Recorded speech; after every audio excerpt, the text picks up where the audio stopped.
Hi, I'm Russell Sturgess and welcome to part 2 in a series that I'm doing on how the Enhances Awareness program works. In our last session together, I explained the process of the Enhances Awareness program, how the first part in the process requires being more aware, the second part is about being strategic, and the third part is about being mindful. And I sort of explained those in a little bit of detail and went on to talk about the concept of pragmatic laziness. This idea that what makes EAP different to many other types of programs in a similar vein, like life coaching, for example, is that we actually ask you to maintain mindfulness as opposed to enacting any strategies that you may have developed during the process of formulating a new approach to living life. We ask you to become more mindful of the strategies as opposed to acting them out. But I want to talk about awareness today and the concept of awareness. Do you know that researchers have shown that typically most people function 95% subconsciously and only 5% consciously or in awareness? Now I want you to think about that for a minute and take that statistic in. So 95% of each day that you're awake, you are using habit and pre-programmed behaviours in order to function. And only 5% sort of allows that creativity and imagination and that free thinking that isn't being hindered by programmed thoughts and behaviours. Probably a really good example of this is driving a car. Can you remember when you first learned to drive just how much of a challenge it was, the whole notion of getting the gears right and the clutch and the brake and the accelerator and and then watching all the traffic around you and being aware of all of that. And as time went by and the habit established itself, you got to the point where, like many of us now as people who have been driving for 20 years, we can go from point A to point B and not even remember what we did, who we saw, what we went through, because we've been on those roads, through those lights, and encountered traffic along those pathways that we've travelled hundreds of times before. We've done it so much that it's just now habitual, and we're able to do it without even being aware that we're doing it. And sometimes you get to work without even realising that without even remembering anything that's happened while you've had that journey from home to work. I don't know if you've had the opportunity to travel to another country when you've had your licence for some time and all of a sudden you're put in the position of sitting on the other side of the car, driving on the other side of the road. I can guarantee that in that moment you are no longer subconscious.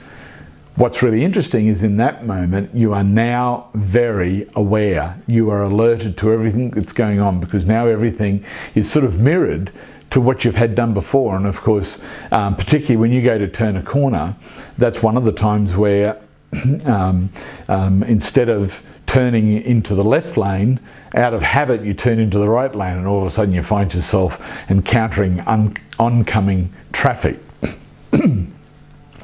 Now, in my experience, the thing that became really difficult was when I came back home and then began to drive in the situation that I've been driving in for many years. And once again, how much more difficult it was to encounter that because I had worked so hard at trying to be aware of driving in this other country where I was on the opposite side of the car and the opposite side of the road. So something was going on in terms of the mind and the way in which the brain functioned that had this all become quite scrambled. So in this week's blog I talk about how a neuron is made up of an axon and a dendrite, and how when these two join together there's a synapse that takes place, there's a synapsis that takes place between the dendrite and the axon, and so what we end up with is all of these connections happening that eventually create a pathway of these nerves joining together, which is referred to as the neural pathway. Now, This connection between dendrites and axons happens when there's new learning. It's an activity that takes place whenever we're put into a position where there's new information that we're not familiar with, where there's an already established pathway that requires a new pathway to be established. So what we have is, when we've been driving for 20 years, we have a neural pathway that's like a major highway in our own brain in terms of how these nerve paths are well established. We go to some other country and all of a sudden a whole lot of these skills now have to be rehashed in order to deal with a new set of circumstances. Now when that happens, we have a whole lot of neurons starting to reconnect in new ways, and where a pattern of behaviour is repeated either physically or as a mental exercise repeatedly, what happens is that there's a new neural pathway that begins to emerge that we use in order to be able to carry out these new sets of driving behaviours. And of course, if you've been anywhere for long enough, and I've had times where I could spend up to 6 weeks in the United States, of course I became very comfortable with being able to drive on the opposite side of the road and carry out all of those driving patterns. Now what happens in this place of new awareness, and that's really what's happened here, it's a new state of awareness, when we maintain that, we have a process of synaptic pruning taking place, particularly through our sleep, as it seems in recent research, where we actually break down old neural pathways that are no longer being used. So this one where I was driving on, as we do here on the left-hand side of the road, began to break down because I wasn't needing it anymore, because all of the effort was being put into driving on the right-hand side of the road.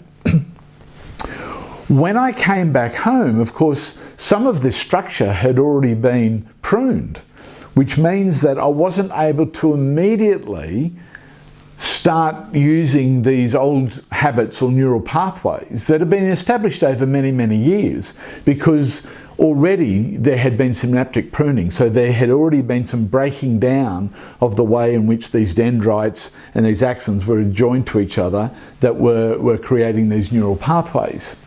So what happens is that every time that we become more aware and function in the now, we rely less and less on neural pathways that have been established in the past. And of course, those things start to break down.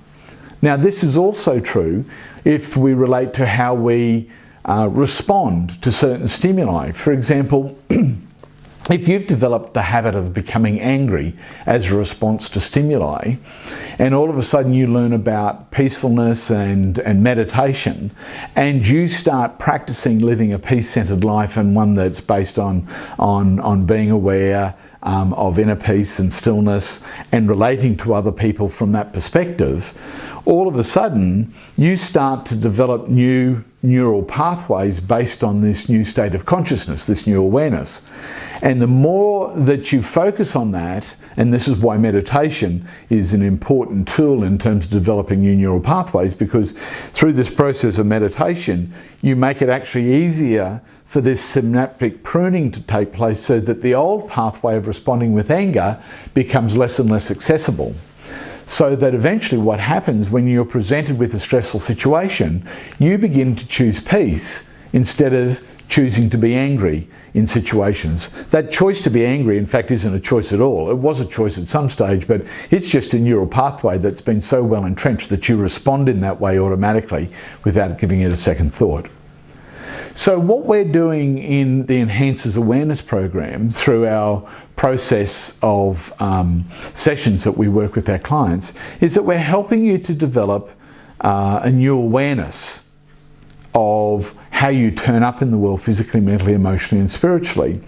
And we have you develop a sense of what the pathways are that have become entrenched in your consciousness, that are the old pathways that keep on resulting in you experiencing stressful relationships, feeling exhausted at trying to maintain maybe a certain level of performance in your life, functioning from anxiety and fear, where these just become the modus operandi in terms of how you function from moment to moment and day to day.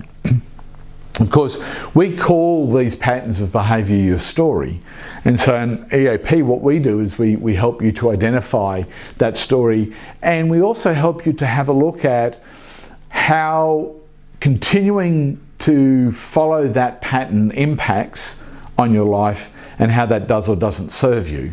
And ultimately, of course, what becomes really clear is that the less you are aware of how you function and rely on your story as the basis of habitual response, the more you keep on sustaining the stress and the exhaustion and the fear and the anxiety as the basis of how you experience life. And what we're suggesting is you can change that. And that's through becoming aware, primarily becoming strategic, and of course becoming mindful. So awareness is absolutely primary and fundamental to being able to go on to developing strategies and to live life mindfully. So many times we see these words of awareness and mindfulness being interchanged, but in fact awareness has a different role.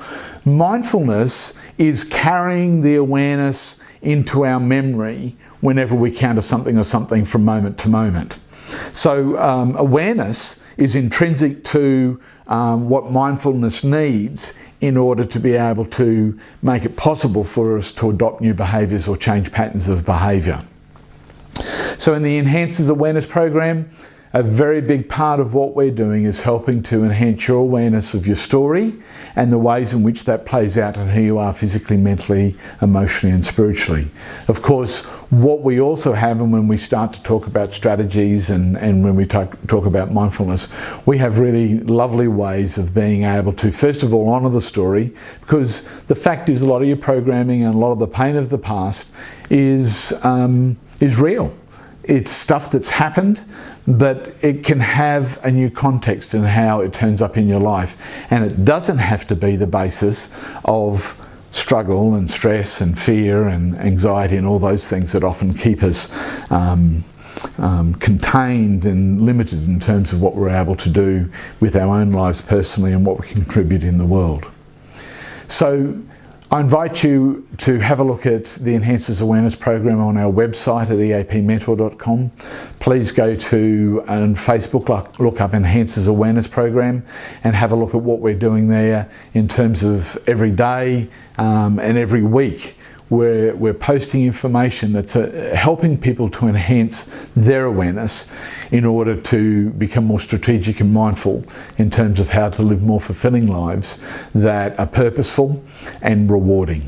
Anyway, thank you for taking the time to listen today, and in a couple of weeks we'll be releasing our next in this series on how EAP works, where we look at the elements of developing strategies and what is involved in developing these new neural pathways as a result of becoming more aware. Anyway, thank you for listening, and I'll speak to you soon. Bye.